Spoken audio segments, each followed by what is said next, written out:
Hey everybody, and welcome back to another video. This is how to invest. This video will be about QuantumScape, and let us hop right into it. I wanted to make this video today just to give you some context on why this stock has fallen quite drastically in the past month. We look here, it was pushing up towards $70, and in the beginning of the month it was down about 39, so it's been pretty darn volatile in the past month.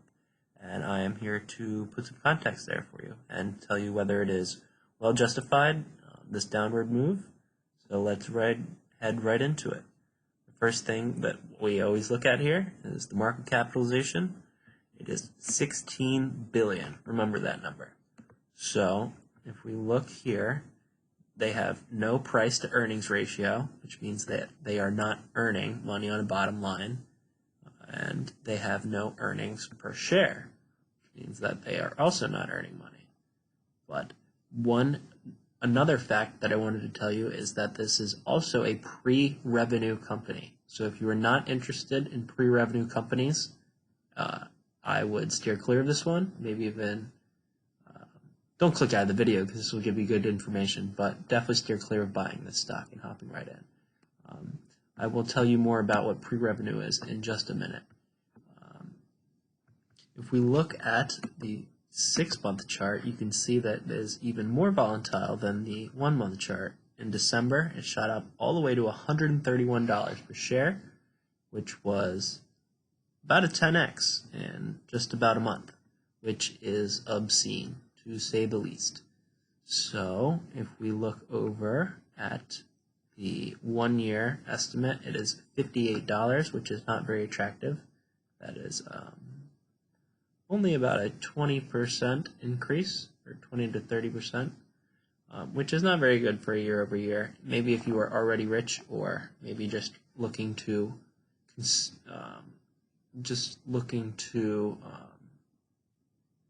really stabilize your wealth and not have it go down. Maybe, but I wouldn't be putting in this stock just because it has so much downward volatility too. We look here, the analysts say that it is currently overvalued, meaning that, in their opinion, that it has more room to fall, which I'm not disagreeing with, but this stock is priced at quite a bit in the future, which, well, I will be getting to. If we look over here at the statistics, just in December, when it peaked out, it was a $30 billion company for pre-revenue. This company is not making any money. They don't have any orders. They are just a strictly research and development, trying to make new electronic vehicle batteries. What's unique about them? They are trying to make solid-state batteries. If you are not educated on this topic, it is pretty in-depth. I would maybe steer, or maybe try and look up a couple YouTube videos or diagrams to get a better idea of what lithium-ion batteries are and their capabilities and how they are trying to innovate this field.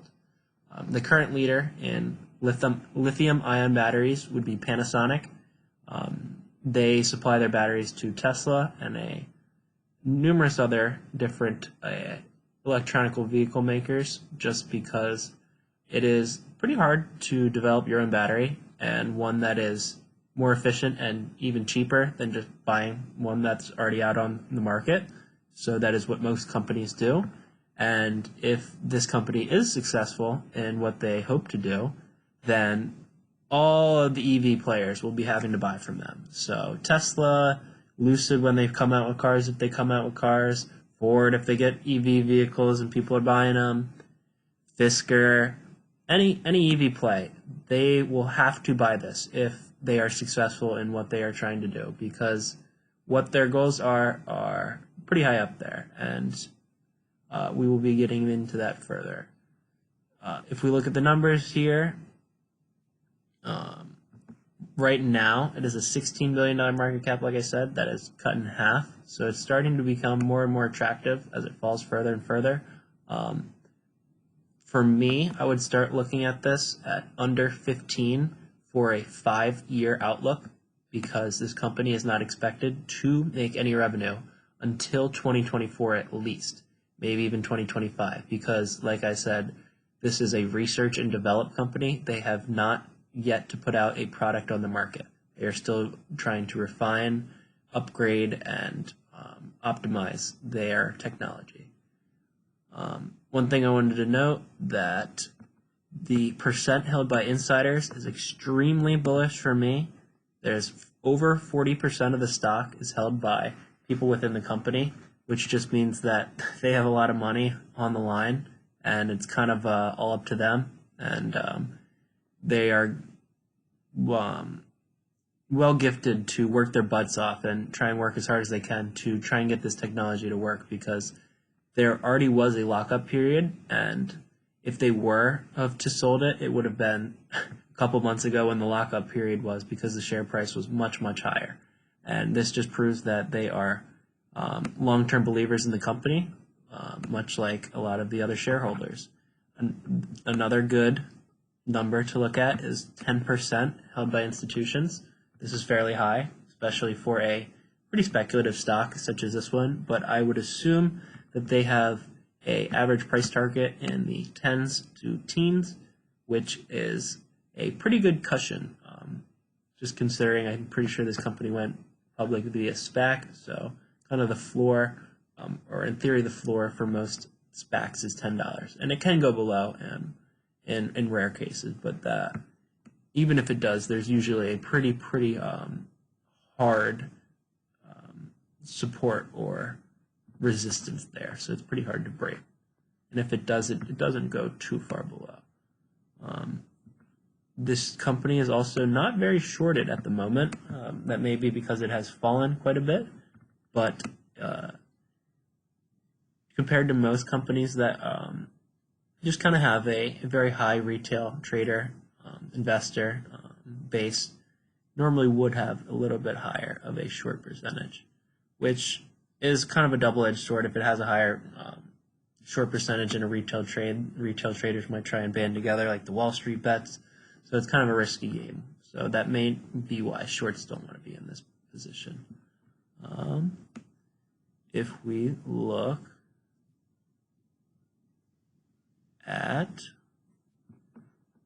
the analysis, we can see that they are continuing to project. Oh, these actually project that they will be still losing money in 2021. Yeah, like I figured, at least until 2024, because at this point they are still in early developments of their technology. What makes them different from other lithium-ion batteries is they are getting rid of the, I'm pretty sure it's called the anode part. So most lithium-ion batteries have 3 sections. They have, or it might be the cathode, but they have the anode, the cathode, and the separator. Which makes it unique is they have a solid separator. Most of them are either liquid or semi-liquid or gel. Theirs is made out of ceramic, which causes less friction and causes the ions to move more freely and get a more efficient charge, which also allows it to charge faster without causing dendrites, which is kind of the most detrimental to the lithium-ion battery process. Dendrites is when the ions within the battery become moving too fast or get too hard, and they can damage parts of the battery, and then damaging parts of the cell walls and causing leakages or even corrosion. So that is one of the big challenges within lithium-ion battery processing, and this company has quite a hold on it, considering that they are using the solid-state batteries, which are proven to be more effective and causing less dendrites. So nothing too much to look at the analysis, but I wanted to go back to the summary and explain why it has fallen so much. So they had a share lockup, like I said. This was a recently publicly traded company, which means that after about 6 months that the people who were invested in the PIPE investors and the people within the company are able to sell their shares, because they don't want to initially sell their shares as soon as they go public to drive the stock price down right away, which would cause them quite a bit of harm and be pretty difficult to recover from in the short term. So they want to kind of artificially prop it up without with causing the workers and the insiders to not be able to sell the stock. So that, in theory, just takes more shares off of the market, causing the supply to go down, which in theory will cause the stock price to either stay afloat if no one else buys or go up. But they had an offering too. So there was an offering of 12 million shares, which is really not that much. This company is kind of known for offerings, and I don't know why people get so pissed off about it, because they're a pre-revenue company. Yeah, they're going to have offerings. They need to make money. Like, they need to get money to finance their research and development. They're literally just burning through money. Like, this business model right now is throwing money into a fire. But within a couple years, they are supposed to be making upwards of 100 million, maybe a couple hundred million in net revenue. So if you were a believer in this company and you see 12 million shares added out of a total of 212 million, if we get our calculator, 12 million divided by 212 times 100 is only a 5.6% dilution, which, compared to the ratio of how much the stock fell within the past month, is ridiculous. They were at $64 and they've fallen over 30%, down to $42. I don't think this is warranted for a 5% dilution. Now, people might be taking profits because, of course, over here was at 37 and it almost doubled. But if you're a long-term investor, this is a great opportunity if you believe that this company will advance their breakthroughs in the solid-state battery.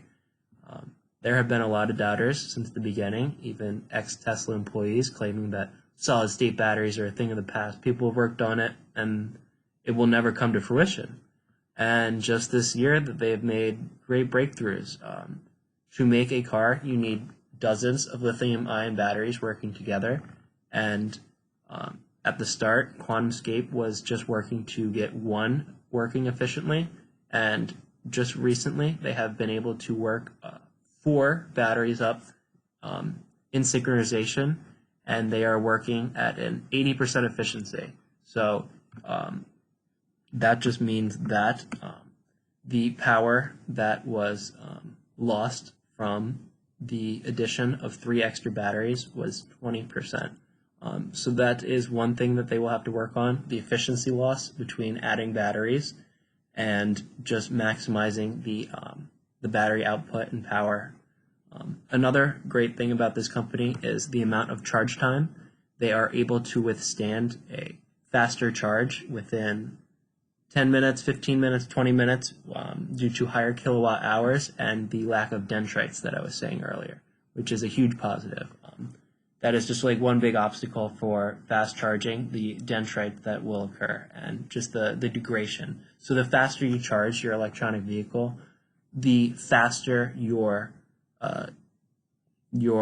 miles per gallon, or not miles per gallon, your efficiency rating will go down. So if you have a total range of 350 to start and you only use superchargers, it will probably go down to within 300 within a year.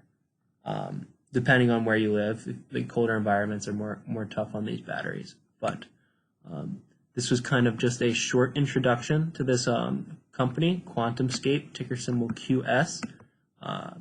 If you couldn't tell, I am getting pretty bullish on this company as it falls further. I kind of believe in the technology that they are trying to achieve and master, just because I believe that the total addressable market, or TAM, is ridiculous. And if they are able to pull this off, which I think they will, and a company called Volkswagen, which you may know is huge, has over a $30 billion market capitalization, has personally invested over $300 million into this company and have been partnered with them since 2010. They are also in a binding agreement through the SEC, and they have a contract where they have legal obligations to fulfill orders for solid-state batteries. that they will be penalized financially if they do not meet. I'm pretty sure that these run out in 2024, 2023, so they have to have products on by that time, which is another thing that's kind of pushing them behind to really work as hard as they possibly can and get this thing rolling. So that was kind of my slightly bullish introduction into this company. I have slightly invested into this as it has fallen, and I will be buying more if it falls under $15 billion. If it falls under a $10 billion market cap, I will be buying very, very heavily, just because I think the risk reward with this stock is greatly in my favor, considering the amount of big players that are on my side. Like I said in the last video, the Robinhood link and my Webull link will be in the description. And if you haven't, I'm sure by now, if you're still listening, you enjoyed, subscribe, like, comment, and have a great day.